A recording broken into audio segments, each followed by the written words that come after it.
10 अक्टूबर पीर को कैरो की सऊदी सिफारत खाने में एक प्रेस कॉन्फ्रेंस के दौरान इस तनाज़े को ख़त्म कर दिया गया कि हज या उम्रा के लिए एक खातून के साथ महरम का साथ जाना ज़रूरी है या नहीं।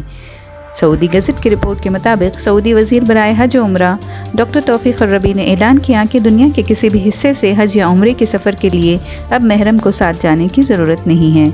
इस मौके पर वज़ीर ने मज़ीद कहा कि मक्के मुकर्रमा में मस्जिद अल हराम की तोसी के अखराजात 200 अरब रियाल से तजावुज़ कर चुके हैं और ये मस्जिद अल हराम की तारीख़ में अब तक की सबसे बड़ी तोसी है। अर्रबी ने कहा कि दुनिया भर के मुसलमानों के उम्रा के वीज़ों की तादाद के लिए कोई कोटा या हद भी नहीं है। किसी भी किस्म के वीज़े के साथ मुमलिकत आने वाले मुसलमान उम्रा कर सकते हैं। मुक़द्दस मसाजिद के ज़ायरीन को वज़ारत की तरफ से फ़राहम की जाने वाली खिदमात, जदीद टेक्नोलॉजी और डिजिटलाइजेशन का भी हवाला दिया गया। हुज्जाज की खिदमत के लिए रोबोट्स के इस्तेमाल के साथ साथ नस्क प्लेटफॉर्म तैयार करना भी इसमें शामिल है, जो ज़ायरीन के लिए बहुत सी सहूलियात मुहैया कर सकता है। नस्क प्लेटफॉर्म के ज़रिए मुख्तसर मुद्दत में उम्रा परमिट और उसके बाद 24 घंटे के अंदर वीज़ा हासिल किया जा सकता है।